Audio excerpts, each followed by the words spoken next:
நம்ம உடல் வந்து என்ன நிலைன்னு சொல்லி அறிஞ்சிட்டு சாப்பிடணும் அப்படின்னு சொன்னீங்க. என்னோட உடல் வந்து என்ன நிலையில இருக்குங்கிறத நான் ஏதாவது அறிஞ்சுக்க முடியுமா? அப்படி இல்லன்னா, நான் அப்படி தெரியாம சாப்பிடுறதுனால என்ன விளைவுகள் வந்து குடல்ல ஏற்படும்? சரி, நம்ம உடம்பு வாத உடம்பு அப்படின்னா, வறட்சியான உணவுகளை நம்ம சாப்பிடக்கூடாது. கேக்கு, பிஸ்கட்ஸு, பேக்டு உணவுகள், வறட்சியாக இருக்கக்கூடிய உணவுகள், இதெல்லாம் நம்ம சாப்பிடக்கூடாது. ஆனா, நம்ம அத மீறி சாப்பிட்டோம்னா, வயத்தில வாதத்துடைய தன்மை அதிகமாகும்.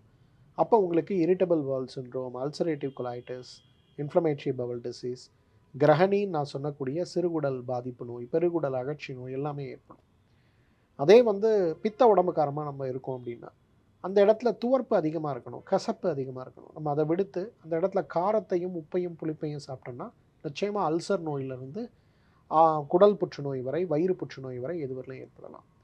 கப உடம்புக்காரங்க அதிகமாக இனிப்பு சாப்பிடக்கூடாது. அப்ப இனிப்பு அதிகமாக சாப்பிட ஆரம்பிக்கும்போது, என்னதான் பெருங்குடல் வாதத்துடைய ஸ்தானமாக இருந்தாலும், அங்க கபம் அதிகமாகும்போது, அங்க நெறைய குடல் இறக்கம் சார்ந்த, அழற்சி சார்ந்த நெறைய நோய்கள் ஏற்படுவதை பார்க்கிறோம்.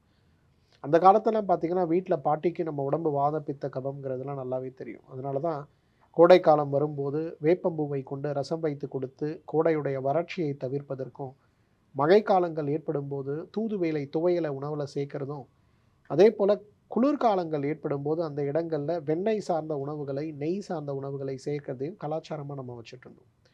இன்னைக்கு நம்ம உடம்ப எப்படி புரிஞ்சுக்கிறோம் அப்படிங்கிறது மட்டும் இல்ல. இன்னைக்கு உடம்பை விட முக்கியமாக நம்முடைய நம்முடைய உடம்பு, வெளியில் இருக்கக்கூடிய காலநிலை, நம்முடைய வயது, நாம் செய்யக்கூடிய வேலை, இது அனைத்தையும் புரிஞ்சு கொள்ள வேண்டிய அவசியம் அப்படிங்கிறது ரொம்ப ரொம்ப முக்கியம்.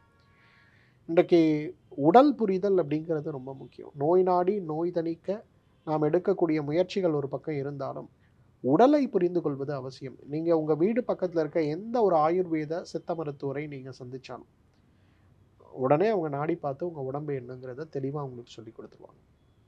இன்னைக்கு நம்ம எல்லாம் அத செய்யறதுக்கு தயாராங்கிறது தான் கேள்வி.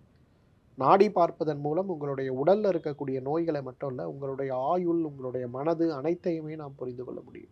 டாக்டர் ஸ்ரீவர்மாஸ் ஆரோக்கியமும் ஆன்மீகமும்.